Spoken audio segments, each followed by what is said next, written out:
À la une ce soir, le calvaire des habitants du quartier Arnouville de Petit-Bourg. Depuis plusieurs années, ils subissent les rejets des résidus d'une usine à béton. Ils sont également soumis aux nuisances sonores générées par le trafic routier et l'alarme de la même entreprise. Un reportage dans un instant. Les vagues d'indignation autour du mur érigé par le conseil départemental pour bloquer l'accès à la plage de Bas du Fort à Gosier. De nombreux internautes dénoncent une dérive. Le conseil départemental lui s'en défend. L'éclairage de Karen Diamin dans ce journal. 57 personnes ont perdu la vie sur les routes de Guadeloupe en 2016. Pour enrayer cette hécatombe, les forces de sécurité organisent ce samedi une grande journée de sensibilisation au vélodrome de Gourdeliane. Fabrice Douglas, responsable de la cellule départementale de la sécurité routière, est notre invité. Et enfin, rencontre avec une championne à tout juste 17 ans. Kenya Oyufa vient de remporter le championnat de la Guadeloupe de golf. Cette jeune Guyanaise installée chez nous espère bien se hisser dans le top du classement national. Bonsoir, bienvenue sur ATV Guadeloupe. L'opération de fouille généralisée au centre pénitentiaire de Bemaou s'est achevée aujourd'hui. Depuis hier, les surveillants de prison ainsi que les gendarmes ont inspecté les cellules des prisonniers condamnés pour de lourdes peines, de longues peines. Au total, 199 armes et 86 portables, ainsi que des stupéfiants et différents matériels interdits ont pu être récupérés. Une saisie stupéfiante. On écoute d'ailleurs la réaction du procureur de la République de Pointe-à-Pitre, interrogé par Patrick Curie face à la caméra de Moïse Dexter. Le bilan est très positif, puisque les fouilles qui sont menées depuis hier matin au sein du centre de détention des deux quartiers de ce centre pénitentiaire est très positif, dans la mesure où nous avons saisi 200 armes. Alors, quand je parle d'armes, ce sont des armes artisanales, des pics, et également 60 à 70 téléphones portables, des substances stupéfiantes également, et puis d'autres objets interdits. D'abord, c'est la prévention, puisque lorsqu'on ne détient pas au sein d'un établissement ce type d'objet, par la force des choses, les infractions pénales de type violente ont beaucoup plus de mal à être commises. Et vous savez que la violence s'importe ou s'exporte en prison, puisque je suis saisi régulièrement de violences entre détenus, mais également de violences qui sont commises sur du personnel pénitentiaire. Donc ça, c'est le premier objet. Le deuxième objet, c'est effectivement éradiquer autant que possible, au maximum, la possession de ce type d'objets ou de substances interdites qui génèrent un trafic, du racket, des violences. Donc ça, c'est très important. Et puis le troisième objectif, c'est bien sûr faire comprendre à la population pénale, au personnel pénitentiaire et aussi à la population tout court, que l'état de droit est aussi respecté en prison, dans un lieu où, théoriquement, il devrait l'être. Alors, de manière systématique, des enquêtes judiciaires vont se dérouler, c'est le cas d'ailleurs depuis hier matin, avec des poursuites qui seront sur un plan judiciaire systématique dès lors que nous aurons réuni des charges suffisantes à imputer à telle ou telle personne. Depuis plusieurs années, bruit, poussière de béton sont devenus leur quotidien. Aujourd'hui, les habitants du quartier d'Arnouville à Petit-Bourg n'en peuvent plus. Ils en appellent à la responsabilité du maire, Guy Losbar, au fait de ce dossier vieux de 10 ans. On regarde ce reportage dans l'enfer de l'usine à béton, signé un reportage signé Nathalie Dinan, Moïse Dexter, Patrick Curie. Alors, là, quand fait nous sauter, nous quand les vents sous saut, les enfants, au moins, ils sont malades de ça, ils ne peuvent pas. Ils ont sauté et maison au moins, ils ont sali toute la journée, il faut passer ça au pied, il faut nettoyer avec poussière là. Les résidents d'Arnouville-Ouest éprouvent un fort sentiment d'abandon et de désespoir. Entre nuisances sonores et pollution, le quotidien est devenu insupportable. Ils ne savent plus à quel saint se vouer. Nous avons demandé un petit bruit pour mettre dans nous, ainsi que nous avons un problème de poussière qui a sorti à dans cimenterie. À nos zones artisanales là en ville, ainsi que on a l'âme sonore qui a gêné nous 24 heures sur 24. Et tout ça nous a fait pétition côté site, nous a fait tout ça a été ni à faire. Comme on n'a pas qu'à faire rien dans nous en ville, c'est un côté qui est oublié, c'est un secteur oublié. Alors donc nous pas savons là pour nous tourner nous parce que nous sommes vraiment marre de cette situation là ça. Alors nous j'ai la mairie, nous j'ai fait tout ça a été ni à faire. Nous pouvons nous prendre solution. Si mentri là, nous j'ai vrai directeur là, donc il a envoyé nous balader pour ces entreprises avec un marché, il n'y a rien à reprocher parce que nous c'est pour nous sentir à faire. Vers qui se tourner? La ville, la justice? En attendant, chacune des parties se renvoie la balle. Les habitants se plaignent de problèmes de santé. Nous avons asthme, nous avons problème des oreilles, bon, nous avons écoulement des yeux, et sans compter brouillard qui est en la rue là, donc nous sommes vraiment marre avec ça. Désarmés, désespérés, ils sont à 2 doigts de quitter leur habitation. En plus de l'extrême proximité de la route nationale, le canal qui longe le quartier est obstrué par divers encombrants. Ils empêchent l'écoulement des eaux de pluie et lors de phénomènes pluvieux, tout le quartier est inondé. Était là tombé depuis le mois de novembre. La tombée était là, vient couper et bon, ça a décoller. Donc, je dis qu'on va venir, nous à la mairie, Madeyo, quand ils disent nous, ils viennent garder. Donc, là, ils viennent garder, ils prennent photo, nous ne va voir rien qui fait. J'ai monté combien de fois? J'ai monté presque 6 fois, 7 fois. J'ai monté là. Et les montées, ils ont monté, c'est le côté chimé là. Et tout le quartier a canigou après ça. Donc, tout le monde est capable de bitailler. Et les bitailler, ça finit. Les habitants d'Arnouville les plus touchés ont tenu à dénoncer cette situation. Ils attendent un geste, un signe concret de la municipalité. Le mur de la honte, c'est ainsi que l'ont surnommé les internautes.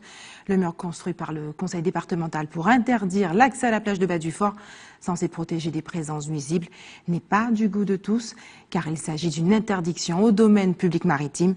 L'éclairage de Karen Diamin.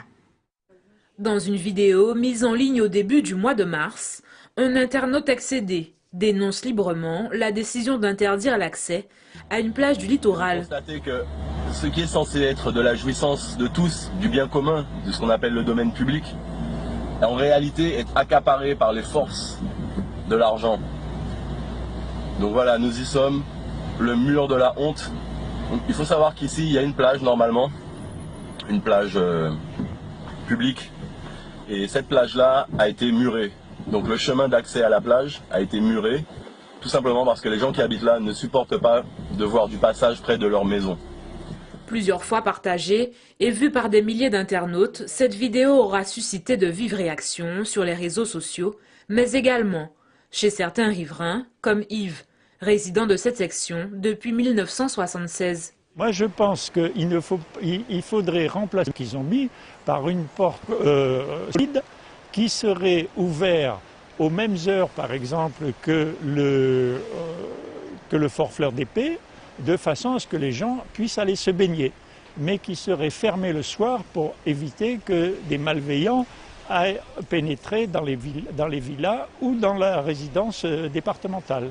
Suite à ces nombreuses réactions, le conseil départemental a décidé de réagir par voie de communiqué, indiquant prendre cette décision pour empêcher les intrusions dans ce site remarquable. Pour l'heure, l'entité assure tout mettre en œuvre pour assurer la sécurité de la résidence, tout en réouvrant l'accès au littoral. Autre titre de l'actualité, ce sont les chiffres de la sécurité routière. 57 personnes ont perdu la vie sur les routes de Guadeloupe en 2016. C'est 17 de plus par rapport à 2015. Pour enrayer cette hécatombe, les forces de sécurité organisent ce samedi une grande journée de sensibilisation aux dangers de la route au vélodrome de Gourdeliane-Abemao. Et pour nous en parler ce soir, notre invité est avec nous. Bonsoir Fabrice Douglas. Merci d'avoir accepté notre invitation ce soir. Bonsoir. Vous êtes le responsable de la cellule départementale de la sécurité routière de la Guadeloupe. Mais avant d'évoquer en détail cette journée, je vous propose de regarder avec moi. On fait une analyse justement de cette année monstrueuse. On regarde ensemble. Alors, un reportage signé Karen Diamin. En 2016, 57 personnes ont perdu la vie sur les routes de Guadeloupe, soit 17 de plus qu'en 2015. Sur ces 57 tués, 11 ne portaient pas de ceinture de sécurité. 11 autres conducteurs de 2 roues ne portaient pas de casque.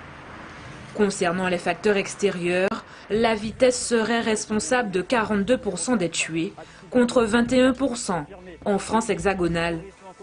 L'alcool, à lui seul, serait responsable de 51% des tués, contre 30% en France hexagonale. Si l'année 2016 a été synonyme d'hécatombe sur les routes de Guadeloupe, les autorités compétentes devraient multiplier les actions de sensibilisation, à commencer par celle du samedi 18 mars au vélodrome de Gourdeliane. Au programme, un village sécurité, mais surtout la formation de plusieurs cortèges composés de piétons, de cyclistes et de motards. Objectif, Sensibiliser la population aux dommages collatéraux, handicap lourd, dépression, coût pour la société ou tout simplement le deuil. Fabrice Douglas, 57 personnes qui perdent la vie comme ça en une année, le chiffre est assez éloquent et pourtant on aurait pu avoir des chiffres beaucoup moins importants. Tout à fait, effectivement. Donc, ces chiffres rappellent que le département de la Guadeloupe, c'est le département le plus accidentogène de France et d'outre-mer.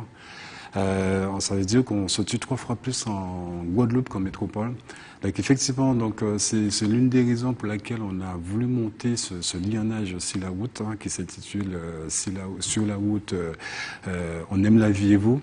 Pourquoi? Parce que on a besoin de lancer un signal fort à la population. Parce qu'aujourd'hui, comme je vous le dis, on a un bilan qui est catastrophique et alarmant au niveau de la Guadeloupe. Donc il est temps de sensibiliser la population de manière massive. Il est temps de sensibiliser la population de manière massive. 70 actions locales ont été menées sur le terrain l'an passé. En quoi est-ce que l'État fait suffisamment finalement pour enrayer cette hécatombe? Qu'est-ce qu'il manque pour que la population guadeloupéenne en prenne conscience? Il manque tout simplement une conscience individuelle. Parce qu'il faut savoir que la lutte contre l'insécurité routière n'est pas le seul garant de l'État. Donc chacun à son niveau est responsable aussi de la sécurité routière.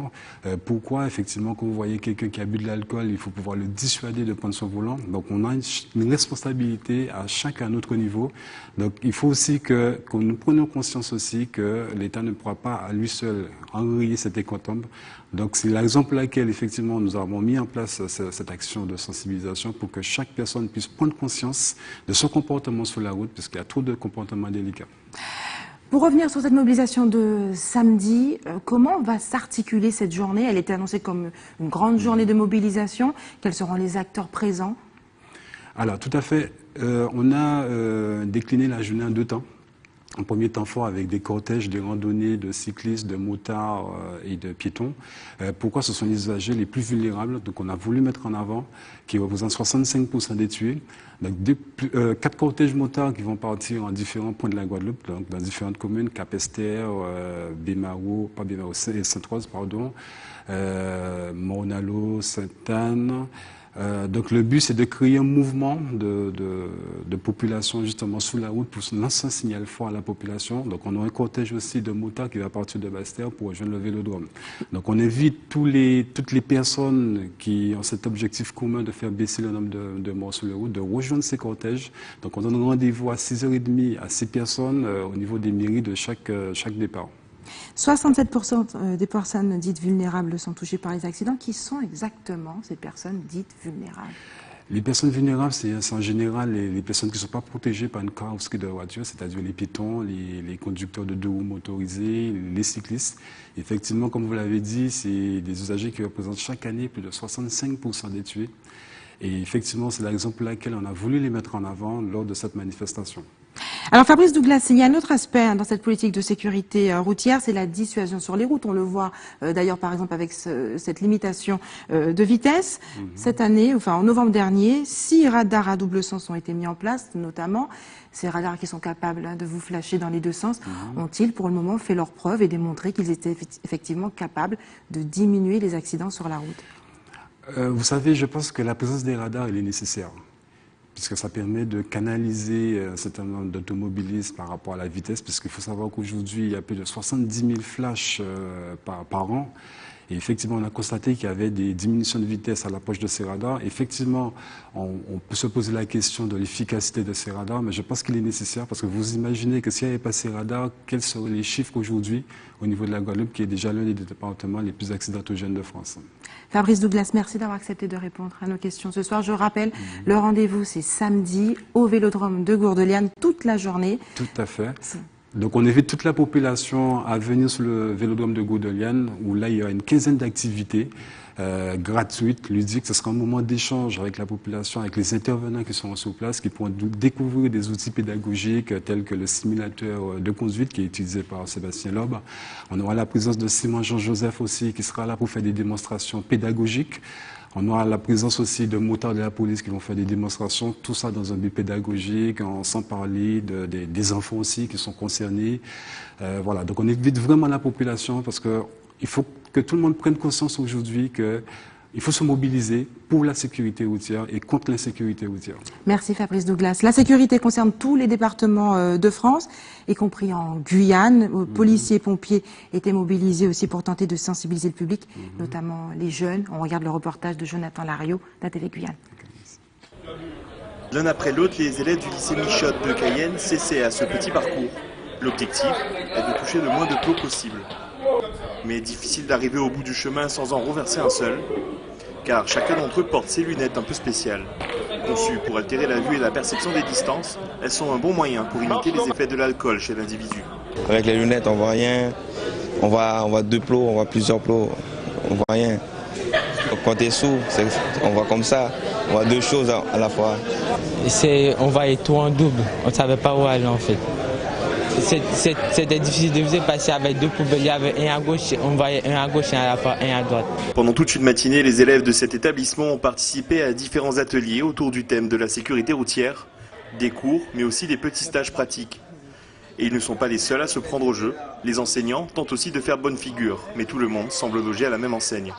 On ne se rend pas compte du tout comment dire, la lenteur qu'on a pour réagir en fait. C'est ça, c'est le temps de réaction qui est important. Qu'on soit alcoolisé, on voit bien qu'un temps de réaction il est beaucoup plus long quoi. Et puis en plus on n'a pas la même vision des trajectoires aussi. L'événement en est à sa 6e édition dans le lycée. Pour M. Lafontaine, l'organisateur de cette journée, il est important de sans cesse véhiculer le message de la sécurité routière. Quand même, il y a des jeunes qui viennent à l'école, les élèves boivent, hein. Les élèves entre-temps aussi consomment des additifs. Hein.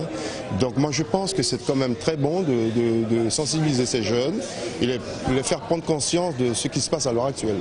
Parce que quelquefois ils sont alcoolisés et ils sont sur un 2 roues et ensuite ils n'ont pas le safe-control. Ils n'ont pas le safe-control. Aujourd'hui, les moyens de sensibilisation ne sont pas full. L'organisation désire investir dans des simulateurs plus conséquents mais manque de moyens. Pourtant, il n'est pas question d'arrêter ces interventions. Une nouvelle compagnie débarque dans le ciel antillais. Elle s'appelle Avaer, un projet né de l'idée d'un couple martiniquais. Positionné sur le marché interile, la petite compagnie a lancé son avion aujourd'hui, son premier vol officiel entre la Guadeloupe et la Martinique. Nos confrères d'ATV Martinique étaient à bord, on regarde. Des gerbes d'eau pour accueillir l'avion de Avaer, une tradition pour chaque vol inaugural. Le Jetstream, pour sa première rotation officielle entre la Guadeloupe et la Martinique, a à son bord 4 passagers, tous satisfaits de leur voyage avec la nouvelle compagnie. Je ne m'attendais pas à une telle qualité et surtout une telle réactivité. Je me suis trompé dans mon adresse mail pour récupérer à la réservation, on va dire. Et j'ai envoyé un mail dans la soirée et au réveil à 4 h du matin, j'avais déjà ma réponse et mon billet électronique. L'embarquement est sympa, c'est plus familial. À bord, c'est plus familial. C'est pour moi attrayant ça. C'est un gros argument. Par rapport à un gros avion, on est un peu noyé. Pour les voyageurs réguliers comme moi entre la Martinique et la Guadeloupe, c'est bien, c'est une offre supplémentaire. C'est pas forcément au détriment des autres, c'est un plus pour les passagers, quoi, d'avoir un peu de choix. Avec des vols aller-retour vers la Guadeloupe à 96 € toute l'année et quelle que soit la durée du séjour, Avaer se veut low cost.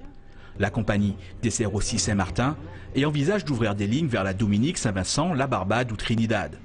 Des compagnies plus importantes sont déjà positionnées sur ces vols, mais le Jetstream, le bimoteur à hélice de 20 places, avec toilette, serait plus adapté à ce marché. C'est un module parfait pour pouvoir, je dirais, faire ce que les autres ne peuvent pas faire, c'est-à-dire transporter 10-15 passagers, ce n'est pas rentable dans un avion de 50 ou 70 places. Il consomme à peu près un peu plus de 2 fois moins qu'un ATR.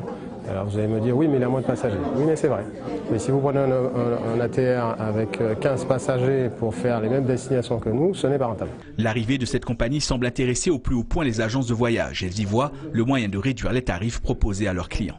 Pour nous, agences de voyage, l'arrivée d'un avion basé en Martinique nous donne beaucoup de potentiel et nous sommes extrêmement contents parce que nous n'avons rien ici en Martinique pour pouvoir faire des affrètements, des vols ponctuels, des vols à la demande. Si vous me demandez comment nous faisions avant l'arrivée d'Ava, on n'a rien. Donc nous sommes obligés de faire venir un avion le plus près de Guadeloupe, qui fait que nous avons 1 h 10 de mise à place à vide que nous payons. Donc si nous les payons, les passagers les payent. Avaer, c'est une équipe de moins de 20 personnes. Pour l'heure, elle n'a pas la prétention de faire de l'ombre aux autres compagnies, Mais la petite dernière compte bien étoffer et compléter l'offre proposée aux voyageurs caribéens, à commencer par ceux de Saint-Martin, de la Guadeloupe et de la Martinique. Restez avec nous sur ATV Guadeloupe. Dans quelques minutes, nous pousserons les portes de l'URMA à l'occasion de la semaine de l'artisanat. Et puis, rencontre avec une championne, Kenya Oyufat, double championne de golf de la Guadeloupe. Après les personnalités politiques, c'était au tour des collégiens et lycéens de découvrir le monde de l'artisanat aujourd'hui. Dans le cadre de la semaine nationale dédiée à ce secteur, l'URMA, l'Université régionale des métiers de l'artisanat, a organisé une journée portes ouvertes, découverte de celle-ci avec Nathalie Dinan, Patrick Curie et Moïse Dexter. Aujourd'hui, c'était la traditionnelle journée portes ouvertes à l'Université régionale des métiers de l'artisanat. Les collégiens et les lycéens ont pu investir les lieux et découvrir des formations dispensées au sein de l'établissement. Des métiers de bouche à la pâtisserie pour le plus grand plaisir des jeunes venus chercher des réponses à leur avenir. Ouais, je pense que c'est bien, franchement, il y a beaucoup d'emplois, beaucoup de possibilités. Si on est décroché de l'école, on va dire, on peut s'orienter ici, quoi. Ouais, ça va, on va dire, ça va un peu me maroquer, quoi, parce que j'aime bien tout ce qui est freestyle, dessin, tout. Voilà, quoi, couper des cheveux. J'ai visité et j'ai vu que celui-là m'a plus intéressé, coiffeur, ça m'a plus intéressé que les autres. Ce qui m'a plu, c'est que depuis petit, que c'est ce métier-là que je veux faire. Tout m'a plu dans la visite, surtout la boulangerie, et là je vais découvrir la pâtisserie. J'avais choisi l'agriculture, mais je pense m'orienter vers les métiers de la bouche. Un jour important pour la présidence de l'URMA qui voit là un bon moyen de redynamiser tous les secteurs, mais aussi d'élargir leur panel d'offres de formation, de métiers porteurs d'emploi. Aujourd'hui, nous avons une offre qui est large et nous travaillons sur une nouvelle offre pour que demain, nous puissions aller vers des métiers innovants. Des métiers que nous savons qui vont être demandés demain. Donc c'est voilà pourquoi nous faisons un gros travail sur les métiers de demain et adapter la formation que nous allons modifier. Nous allons modifier l'offre de formation dès l'année prochaine, puisque nous aurons un certain nombre de métiers nouveaux qui seront donnés ici. Une journée riche d'informations pour les centaines de jeunes venus des quatre coins du département qui, espérons, auront obtenu des réponses à leurs interrogations. Elle a remporté dimanche dernier pour la deuxième année consécutive le titre de championne de Guadeloupe de golf à Saint-François. Retenez bien son nom, Kenya Oyufat, âgée d'à peine 17 ans, toute une grande championne. Détermination, un swing du tonnerre. Elle a quitté famille et amis pour vivre son rêve ici, en Guadeloupe. Linda Kayarcia a rencontré cette jeune femme étonnante. On regarde. Cet après-midi, nouvel entraînement pour Kenya au club de golf des Abîmes. La jeune golfeuse, originaire de Guyane, a décidé d'engranger de l'expérience dans la discipline en Guadeloupe depuis 1 an et demi. Moi, j'ai commencé le golf à l'âge de 6 ans. C'est ma mère qui m'a mis au golf pour la concentration à l'école. Ça sert beaucoup dans la vie de tous les jours. Puis après, j'ai été repérée à Aix-les-Bains en seconde pour faire chemin de France par équipe. Et une fois là-bas, je me suis rendu compte qu'il y avait énormément de niveau golf et que comparé à ce que je proposais au niveau golfique, je rentrais pas dans les critères de toutes les autres joueuses. J'ai eu ce déclic et j'ai pris la décision de venir en Guadeloupe. J'ai pas été en France parce que j'estimais que j'avais pas assez de niveau en France et la Guadeloupe c'était en plus pas très loin de chez moi vu que je viens de Guyane et ça me permettait de rester en contact avec ma mère, ma famille et mes amis en étant proche, quoi. En même temps que ses études d'économie et sociale, elle enchaîne les compétitions. Du haut de ses 17 ans, elle a remporté récemment le championnat de Guadeloupe de golf. J'ai pas mal joué lors de ce tournoi, j'ai eu une bonne partie très agréable. En plus j'ai baissé mon index parce que mon objectif premier c'est baisser l'index quand même avant de rentrer en août en France. Du coup j'étais super contente et là je suis dans une bonne partie du golf où j'ai de bonnes sensations et des bons scores, du coup tout va bien. Alors mes projets c'est avoir le bac mention bien, avoir le permis et puis ensuite pour rentrer en Guyane revoir tout le monde. Et ensuite commencer mes études, faire un sport-études golf au CESMI. Donc je serai en DUT technique de commercialisation sur 3 ans. Et je m'entraînerai du coup au golf d'Aix-les-Bains, donc les retrouvailles. Et je m'entraînerai là-bas avec François Gillot, le coach de là-bas. L'objectif de Kenya, passer professionnelle d'ici 3 ans. Pour y parvenir, elle peut compter sur son entraîneur. D'abord, elle a commencé par travailler la patience. Après, on a misé sur l'indulgence à l'entraînement. Et en même temps l'exigence. Alors ce que j'entends par indulgence et exigence, c'est quand je viens m'entraîner, je dois accepter de louper des coups puisque je suis là pour m'entraîner. Ça c'est l'indulgence. L'exigence, c'est tant que j'ai pas atteint l'objectif de séance que je m'étais fixé. Si ce n'est pas aujourd'hui, ça sera demain. Mais je reste toujours sur un même et unique objectif par séance d'entraînement. Elle a franchi beaucoup d'étapes, elle a franchi beaucoup de paliers. Ça, c'est intéressant. Elle en a encore quelques-uns et encore pas mal même à franchir, mais elle est vraiment sur la bonne voie, oui, ça c'est sûr. En attendant, la golfeuse continue à s'entraîner pour préparer les prochains championnats et étoffer ainsi son palmarès. Les plantes médicinales séduisent de plus en plus de personnes et pour apprendre à mieux les utiliser, il existe aujourd'hui des applications à votre disposition. L'Université des Antilles justement et le programme caribéen Tramil viennent de rénover leur site. Accessible en 3 langues, il propose de nombreuses fonctionnalités de recherche, le fruit de 35 ans d'activité. Reportage Linda Kayarzi. Entièrement trilingue, le site internet tramil.net propose de nouvelles fonctionnalités de recherche ainsi que des informations complètes en accès libre. Des enquêtes Tramil, informations scientifiques, posologie et recommandations, ainsi que des livres numérisés dans la rubrique publications. Et sans oublier la Tramilothèque, banque d'images dédiée aux herbiers, coupes microscopiques et sans monographie des 360 plantes médicinales caribéennes sélectionnées par le réseau Tramil. Les données accessibles librement et gratuitement représentent 35 ans d'activité. Le réseau Tramil, présent dans tout le bassin Caraïbe, associe les populations soucieuses de transmettre leur savoir et les chercheurs et socioprofessionnels investis dans la validation scientifique des usages et la diffusion des résultats. Depuis 2012, la bibliothèque universitaire assure l'édition du site internet et des bases de données Tramil dans le cadre du projet collaboratif manioc.org qui vise à rendre accessibles à tous les ressources documentaires de la Caraïbe. Et c'est l'heure des informations pratiques. Maintenant, sachez que la préfecture a lancé une alerte à la pollution de l'air. Le niveau orange a été atteint aujourd'hui sur l'ensemble de l'archipel. En cause, les particules fines les plus dangereuses dues au passage de brume et de sable. Et enfin, le SIAG vous informe que suite à un incident technique, le service d'accueil téléphonique du centre de relations clients est fermé momentanément, mais reprendra, enfin vous serez informés, soyez informés en tout cas en consultant le site internet du SIAG. Et enfin, si vous avez des informations à nous communiquer, n'hésitez pas à nous appeler à nous 60 11 2 fois. Et le rendez-vous de l'EFS, c'est demain à la mairie du Moule de 8h à 12h30. Et voilà, c'est la fin de notre édition locale et régionale. On se retrouve dans un court instant. Restez sur ATV Guadeloupe dans quelques minutes. Eddy Planté pour Questions Directes.